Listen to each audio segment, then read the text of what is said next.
예수님 믿기 전에 성격이 더럽고 그리고 남을 막 비판하고 욕하고 다녔던 사람에게 예수님 믿어서 이제 회개하고 그 사람은 의인입니다. 그러나 그렇게 얘기했던 사람들의 미움은 그대로 남아서 받게 되는 사실을 알아야 됩니다.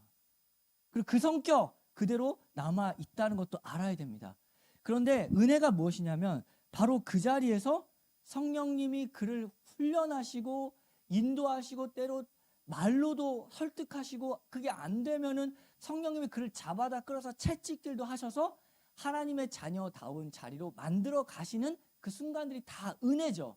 그러나 죄로 인한 결핍이 남아있다는 사실을 알아야 됩니다. 예수님 안 믿고 죽어서 죽기 전에 몇 달 구원은 받죠. 천국 가죠. 그러나 그 세월 어떻게 합니까? 하나님이 나를 이 땅 가운데 보내셨습니다. 이 땅에. 그래서 주를 위해 살아가는 그 시간들은 다 없고 자기만을 위해서 살아갔던 시간은 그 역사, 나의 개인의 역사는 남아있다는 사실을 알아야 됩니다. 그래서 우리가 복음을 빨리 전해야 됩니다. 그냥 좀 이따 믿겠지. 그럴 시간이 없다라는 게 복음이 무엇인지 알면은 이게 얼마나 죄라는 것이 무서운지를 안다면 복음을 전했을 때 빨리 전해야죠. 한 사람에게.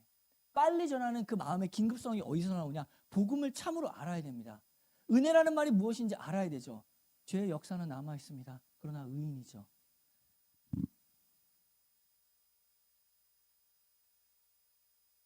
이런 부분을 신앙생에서 굉장히 주의해야 됩니다. 우리가 자기 한 사람의 인생뿐만 아니라 자녀 교육 역시도 마찬가지입니다. 자녀 교육에서도 자기 자녀를 자기보다 낮게 키워야죠. 그 낮게라는 게 교육이나 돈이 아닙니다. 하나님이 여기까지 우리를 보내셨다면 그의 자녀는 더 하나님께 쓰임받게 하기 위해서 노력해야 됩니다. 지금 그게 책임이라는 거죠. 그냥 살아보니까 다 똑같더라. 사람 밥 먹는 거 새끼 다 똑같지 뭐. 이렇게 느슨하게 살아갈 수가 없습니다. 자기 신성한 책임을 가지고 내가 이 자리까지 왔다. 그럼 우리 자녀는 책임을 가져. 내가 이 자리까지 왔으니까 그것을 바톤 터치를 이어받아서 더 하나님 나라에 쓰임받기 위해서 오늘 하루 충성해야 될 것, 놓치지 말아야 할 것, 배워야 될 것 다 배워야 되고 그래서 더 쓰임받도록 노력해야 되죠. 개인 역시도 마찬가지입니다. 고민해야 됩니다. 하나님이 나에게 주신 은사가 무엇이지? 각자에게 모두에게 은사를 주었는데 이거 날려버릴 수가 없다. 그래서 그냥 날려버리고 아무 생각 없이 남았던 것들은 지금 그로 인해서 내가 위치가 이것밖에 안 된다면 그것으로 인한 하나님 앞에 겸비하고 그때 구해야 되고 하나님이 나에게 주신 은사를 통해서 어떻게 더 사용될지를 고민해야 됩니다. 그냥 다 은혜라는 말로 여기까지 와서 그냥 다 사는 거니까 그렇게 해도 그 결핍은 남아있다는 사실을 알아야 됩니다. 아주 주의해야 되는 부분이죠. 의인이라고요. 의인인데 결핍은 남아있습니다. 역사는 남아있습니다. 게으르면 빈궁한 겁니다. 거기에 대한 우리가 부분을 주의해야 되죠.